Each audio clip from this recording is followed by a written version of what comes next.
Hey everybody, welcome to the Shed channel. I'm going to tell you about 4 books that I've read recently. These are 4 recent reads, and I'm just going to review them.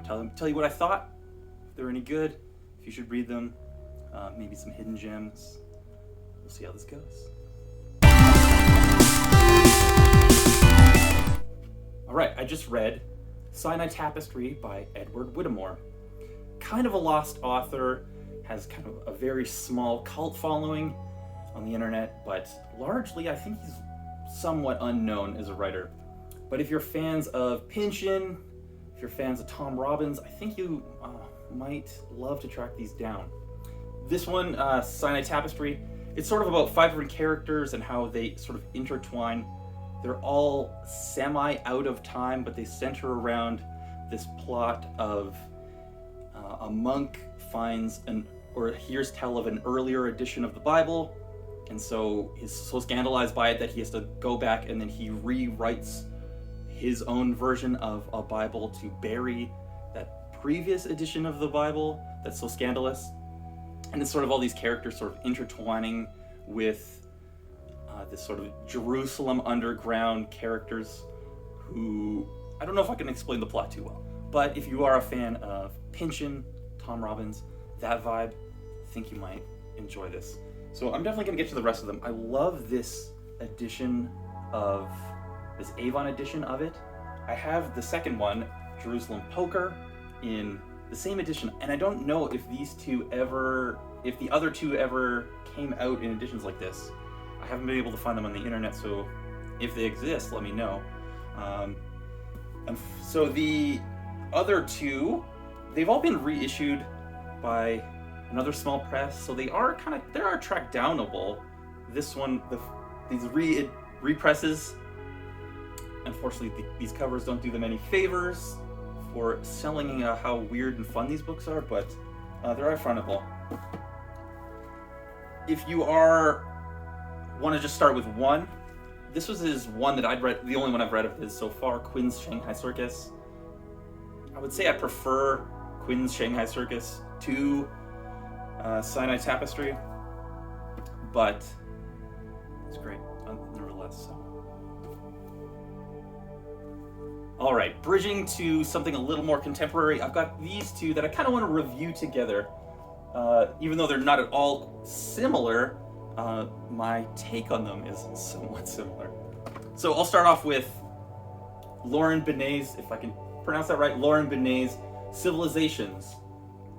It's an alternate history novel, sort of about in the 10th century, the Vikings crash or land in Mexico, and then from that they sort of intermingle the societies.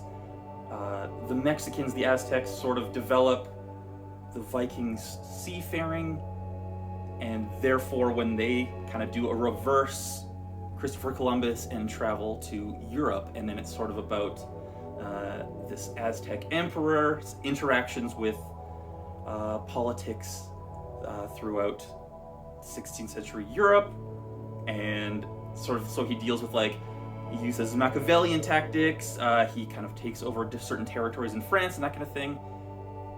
I sort of found it middling, it kind of just went on forever, and I was kind of disappointed. I really loved his previous two, and so I was pretty excited to find this one.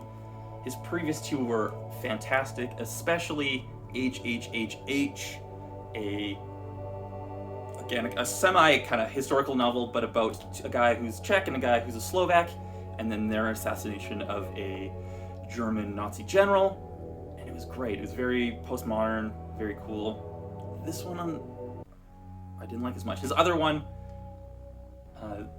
The Seventh Function of Language, I believe it's called, it was also very cool, kind of dealing with Roland Barthes, about guys who use language to manipulate each other, so it's kind of using debate in a way, but then they figure out the way to manipulate people's minds with the way they use language. It's also very cool. So of the 3 of his, this is his most recent, and I would say the worst of the 3.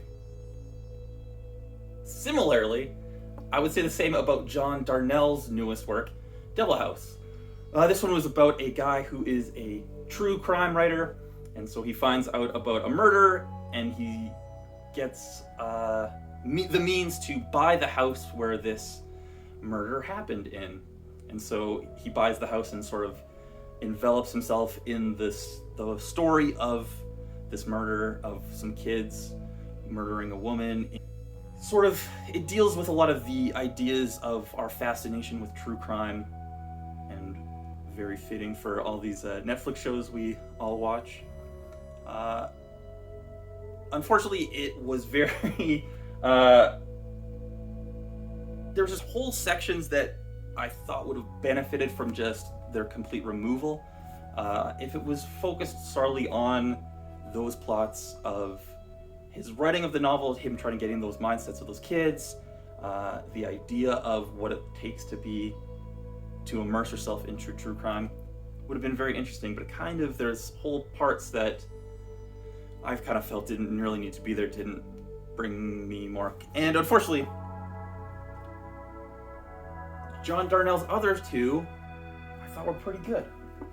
His other two, Wolf in the White Van and Universal Harvester, both I thought were very harrowing. They're both pretty sinister. All three of his books are pretty sinister. I just kind of think I like these a little bit more. I thought Devil House was the weakest of the three. So weirdly, I kind of read two books of authors that I was very excited about, and these are both of them, it's their third books, and I thought they were both the weakest of the three. So, I don't know, I wanted to review them together, sort of.